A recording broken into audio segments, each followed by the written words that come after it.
Here are some facts for you. U.S. transportation is the largest single source of emissions, sitting at 28.6%, while passenger cars are the largest contributors at 57.1%. But regulators are back and proposing new tailpipe emission standards for cars and vans by 2032. So why does this matter, and how are we going to do this in less than 9 years? Well, we're going to find out right now in a conversation well worth your 10 minutes on UBS Trending.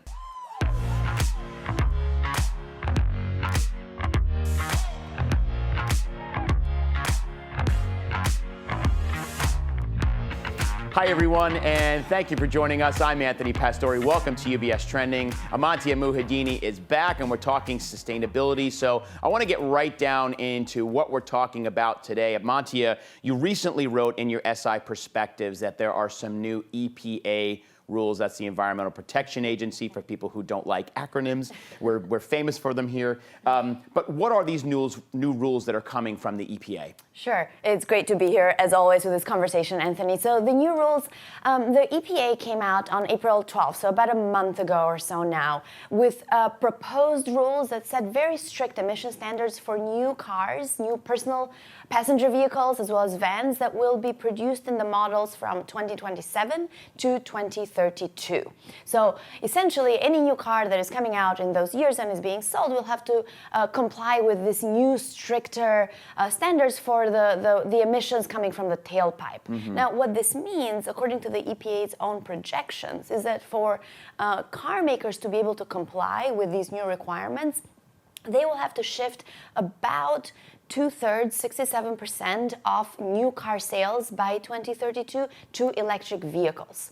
So if you think about it, the standard is so high that for the car automakers to comply for the entire fleet that they're selling, so many of their cars will need to go completely electric for the rest to be able to kind of progress with existing technology. Massive shift. Yes. In a short amount of time. Yes, and it's interesting because the White House came out, I believe, last year with an objective to get to 50% of new car sales by 2030 to be electric. So this new standard, if it comes into force, which is still a proposal, would even exceed that ambition. Right. Well, anything that happens down in the halls of DC buildings, everything has to get approved. So what are the chances of this going through? Because it seems like, and whenever you talk about EPA and SI and emissions, it becomes a political, polarizing kind of an event. Sure, and I mean, look, a lot of what we're talking here is very specific kind of regulatory, kind of decision-making, policy-making that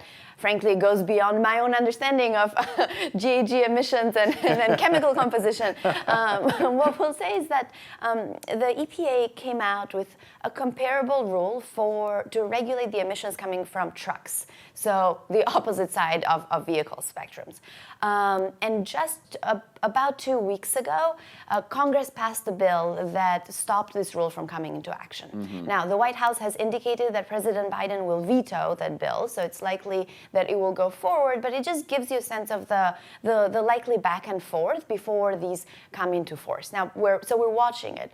What's important, though, is that even though there's back and forth, maybe there's questions around, is it 60 or 7%? You know, what sort of, probably debate will be around the margins. Mm-hmm. What the industry is looking at is the signaling, is the direction. Is direction going to stricter emissions? And that seems to be likely to be the case. Right. And as we know with President Biden, big part of his platform was about climate cleanup and climate change and making sure that there are rules and laws being put in place to help that. So it's not surprising that you're hearing that he might veto it. But subsequently, the U.S. is not the first to try this. The European Union is further ahead there.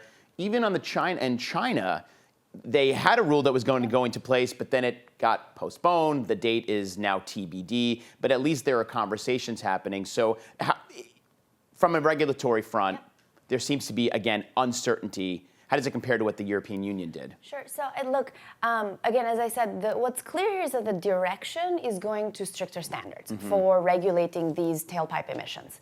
To your point on China, very briefly to stop there, China had a two-part phase-in policy that it gradually is increasing their standards. The first part it went into force a few years ago. The second part was supposed to come into force this summer, but is being revisited and is being pushed to a later date, TBD. TBD, as you say. Right. Now, the EU has already been able to get these rules approved, sealed, and now we're waiting for implementation. So the European Union passed something very comparable to the EPA proposal that essentially requires a 55% reduction of emissions from personal vehicles, passenger cars, by, is it 2034? Yes. So we're talking about, again, ballpark, similar numbers. This is coming into force. So this will impact anyone who's selling cars into the European Union, so not just EU manufacturers, but essentially any US or Chinese or any other company manufacturers potentially. So it's important for us to think about our domestic regulation, but also global trends and where they're going. Right, because it affects exports and imports as well, as you're saying. Yeah. Right, and the European Union calls it Fit for 55, which is a very catchy way to say 55% of those vehicles will have to be adjusted. Okay, so here's the big question, I think, Amantia, and I think this is a question probably many of us have our own answers to. Why does it matter? Obviously, for those of us who do care about the climate and what's happening with emissions off of cars, we know why it matters, but there are other reasons. Tell me why this matters so much right now. Sure. So I'd say two things. So let's start with the climate. You started off this segment with those facts. Thinking about our global goals to reduce carbon emissions, you have to break down that broad question and objective into how can you actually action this. The transport sector is at just under 30% of US-based emissions. If you look at the other sectors that we have now on the screen, the second largest is electricity generation. It's more difficult to reduce emissions from that sector, and then it's much more difficult even to reduce emissions from industry because technologies either do not exist or they haven't scaled yet. So if you think of kind of this objective of reducing emissions, this is that place where it's more, we're getting more to kind of low-hanging fruit within reach. So that's why it matters. Now, it also matters from an innovation perspective. This technology exists, it's scaling, it creates a market opportunity that we as investors are very much watching as well. Right. Well, that's really the question I think we always try to arrive at on this particular series is what's in it for the investor, and is this at all possible to maybe reach a level where we see investment kickbacks or something where an investor can work with their financial advisor and see the opportunity from that side? Sure. And that's the question. We see the theme of smart mobility as one of our longer term investment themes. Clean air and carbon reduction more broadly, we also see opportunities in. So this conversation we're having today, it's hard for me to tell you whether it will be feasible for the US market to get to 67% new sales of EVs by 2032. However, what I can tell you is that our global view and forecast is that by 2030, we expect about 60% of new sales to be in electric vehicles globally. So this will be distributed looking at what penetration is. In China, we're looking at high 20% of new sales. In the US, it's more like around 15%. Places like Norway, around 80% of new car sales are already electrified or electric, right? So if we look at globally, we think this is a growing market. We think the total addressable market by 2025 will be around $475 billion. And by 2030, we're looking at a potential market of $1 trillion or higher, depending on really how these policies come into place and then supply chain challenges being unlocked. Right. Terrific. And Amantia, the other part of the conversation, which we don't have time to get to today, is about the infrastructure side, because if we're going to get that many more electric vehicles on the road, we have to be able to power them at stations and on curbside, especially in cities like New York or Chicago, where people are living in apartments that don't necessarily have EV charging stations. So there's a lot more to the story, even on the investing side, if you think about the infrastructure side of the story. And to add to that, we spoke a few weeks ago about battery recycling. So if we think about the materials that go into these areas, we see interesting opportunities for innovation down the line to reuse batteries. So that may be a good conversation for our listeners but also for our listeners to go back to, and then we'll come back to it. That's right. And ask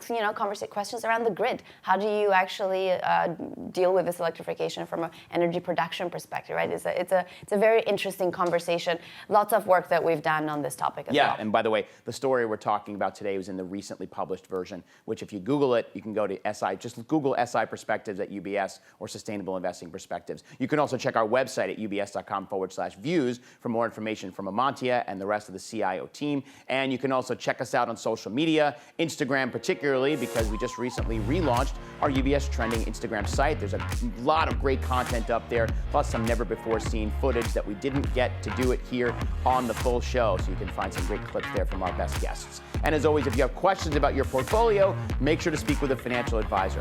Until next time, I'm Anthony Pastore. Have a great rest of your day. And remember to keep your eyes on what's trending, everybody. We'll see you soon.